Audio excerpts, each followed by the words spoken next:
আসসালামু আলাইকুম। Hello everyone, কেমন আছো তোমরা সবাই? চলে আসলাম আজকে আরেকটি নতুন ভিডিও নিয়ে। আজকে এখানে আমি একটি নেচার সিনের পেইন্টিং করব। সো কিভাবে করব, কি কি কালার ইউজ করব, সেই সব কিছু এই ভিডিওতে বলে দেব।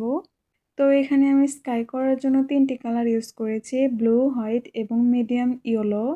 প্রথমে ব্লু এর সাথে হোয়াইট মিক্স করে কালার করেছি, দেন মিডিয়াম ইয়েলো কালারটি দিয়েছি।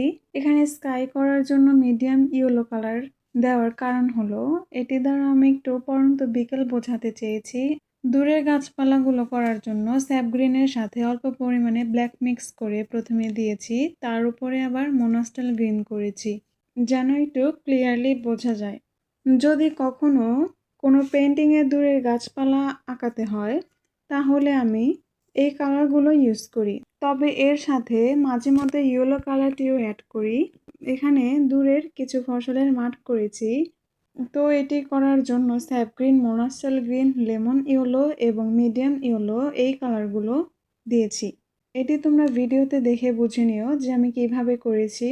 পেন্টিং করার সময় যতটুকু রং প্রয়োজন হয় তার থেকে বেশি পড়ে যায়। এই যে এখানে রং করতে গিয়ে বেশি পরিমাণে রং পড়ে গিয়েছিল, বাট সেইটুকু ভিডিও আমি কেটে দিয়েছি এডিট করার সময়।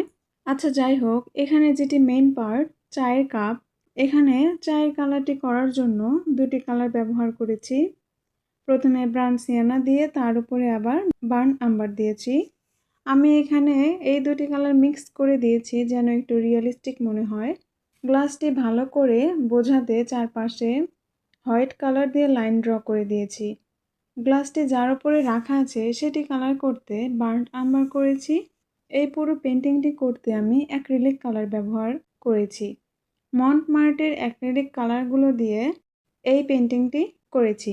আশা করি তোমাদের সবার কাছে ভালো লাগবে আমার এই পেন্টিং। আমি আমার সবগুলো পেন্টিং ভিডিওই চেষ্টা করি সহজভাবে করার, যেন তোমরা সবাই এটি রিক্রিয়েট করতে পারো।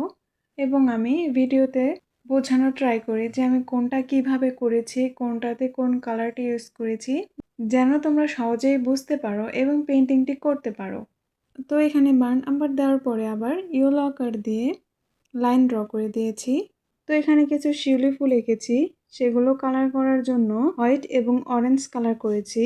হোয়াইট কালার দিয়ে ফুলের পাপড়িগুলো করেছি এবং অরেঞ্জ কালার দিয়ে ফুলের ডাঁটি এবং মাঝখানে দিয়েছি। শিউলি ফুলগুলো দেখতে কিছুটা এমনই হয়, তাই এই দুটি কালার ব্যবহার করেছি ফুলগুলো করার জন্য। ফুলগুলোকে কালার করা শেষ হলে এখানে আমি একটি গাছ এঁকেছি। প্রথমে আমি দূরের গাছপালা করার জন্য যে কালারগুলো ব্যবহার করেছিলাম, এই গাছটি করতেও আমি সেই একই কালার ব্যবহার করেছি। প্রথমে আমি ডালপালাগুলো স্যাপ গ্রিনের সাথে ব্ল্যাক মিক্স করে করেছি এবং এই স্যাপ গ্রিন দিয়েই আমি গাছের পাতাগুলো প্রথমে করেছি। তার উপরে আবার মোনাস্টাল গ্রিন দিয়ে পাতাগুলো করেছি যেন একটু ভালো করে বোঝা যায়। কথা বলতে বলতে আমার এই পেন্টিংটি প্রায় শেষ। তোমাদের কাছে যদি ভালো লেগে থাকে তাহলে আমার ইউটিউব চ্যানেলটি সাবস্ক্রাইব করে দিও আরও নতুন নতুন ভিডিও পাওয়ার জন্য।